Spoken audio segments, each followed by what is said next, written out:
Dyma stori o'r enw Perdoneg gan Eurgain Haf yn arbennig ar gyfer Cylchgrawn cip.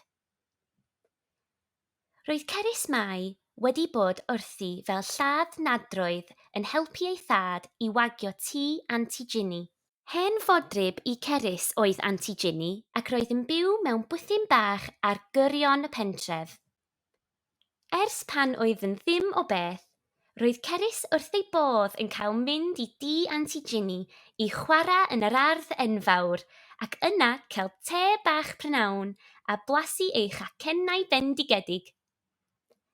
Yna, yn ddi-fail, byddai anti-Ginny yn agor yr hen biano ac yn morio canu pob math o llywangerddi a phenillion.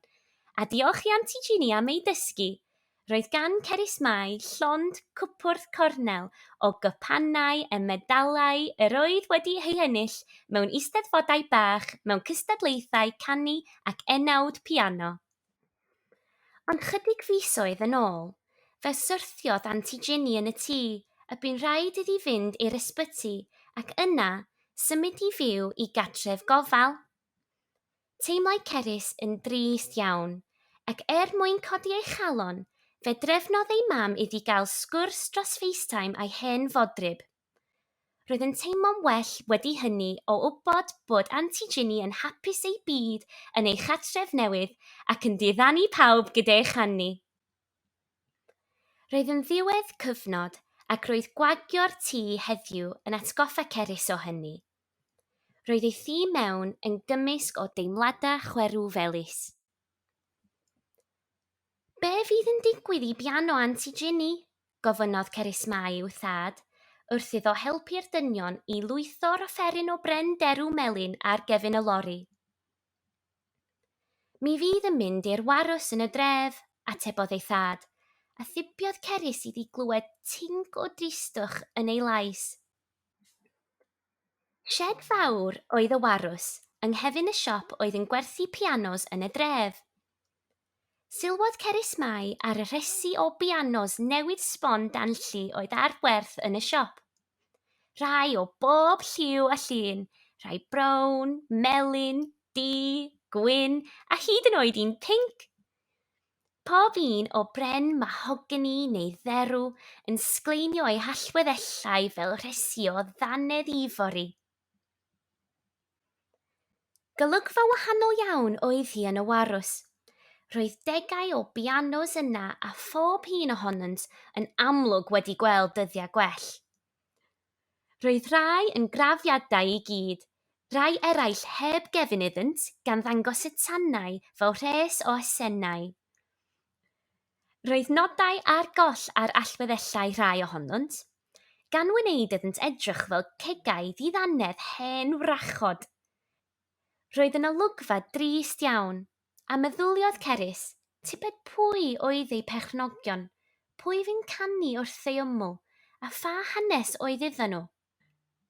Mae'r lle yma fel mynwent pianos, mwmialodd Cerys Mai dan ei gwynt, ond roedd yn amlwg fod ei thad wedi ei chlywed.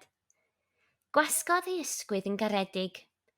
Gosododd y dynion y piano ar ganol y llawr a rhoi stôl wrth ei yml. Tra bod ei thad yn siarad gyda phechennog y warws, eisteddodd Cerys wrth y piano am y tro ola a ddechrau chwarae'r nodau yn araf. Dechreuodd grio'n dawel gan feddwl, be fyddai anti-Ginny yn ei feddwl petai'n gallu gweld hyn. Yna, clwodd lais swynol yn canu'r geiriau. Sych dy ddagrau, cwyd dy galon, dal i ganu, mar a lawon, yn nodau'r nant, a chwarawel, tra byddwn ni fyddent dawel. Cododd Cerys Mai ei phen a syllu'n gegrwth ar yr olygfa o'i blaen. Yno, ar dop y biano, eisteddai tywythen deg yn syllu arni, ei chwysau wedi ei chroesi a'i ydanedd yn curo. Edrychodd Cerys o'i chwmpas i weld a oedd unrhyw un arall wedi sylwi arni, ond roedd ei thad yn brysur yn sgwrsio.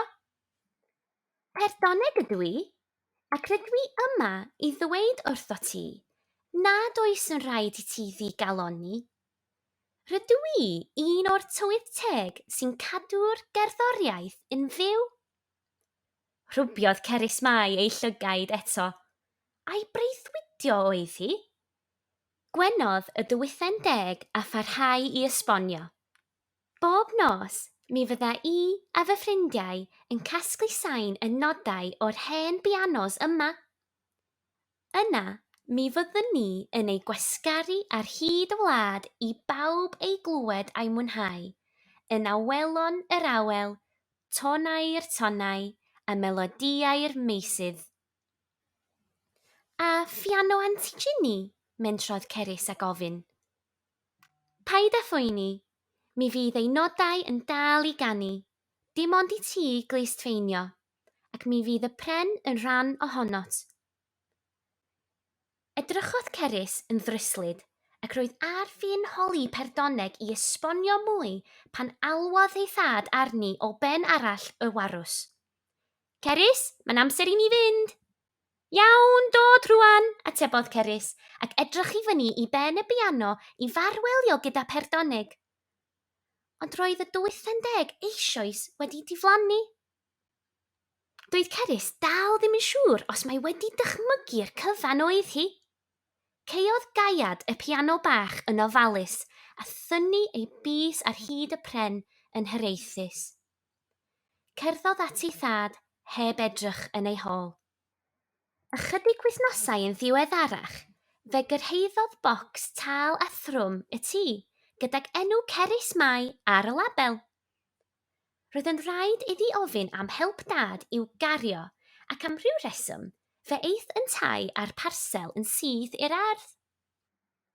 Agora fo, meddai ei thad yn awchus gan roi wink slei ar ei mam. Rwygodd Cerys y papur a dechrau agor y bocs. Y tu mewn, roedd cadar gyda chefn hir wedi ei gwneud o bren derw melyn. Swllodd Cerys arni mewn pembleth. Mae perchennog y warws yn saer ac yn gwneud dodrefn allan o hen bren, eglurodd ei thad. Roedd Antigini eisiau iddo greu cadair yn arbennig i tŷ allan o bren yr hen biano, gwenodd ei thad. Roedd Cerys Mai wedi dotio'n lân gyda ei hanrheg a gysododd y gadair o dan y goeden helyg yn gwelod yr ardd. Isteddodd arni gan deimlo fel brenhines ar ei gorsedd. Am y tro cyntaf, dechreuodd rhando ar y synnau o'i chympas. Clwodd y titiw mawr yn trydar yn y canghennau uwch ei phen. Murmur y nant fach ar welod yr ardd, hymian y gwenyn wrth iddynt gasglu'r paill o'r coed rhododendron wrth ei hymyl, a wish, wish, wish, yr awel yn esgubio drwy'r dail.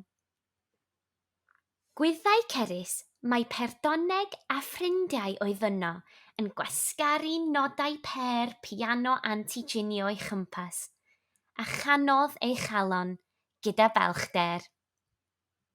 Y diwedd.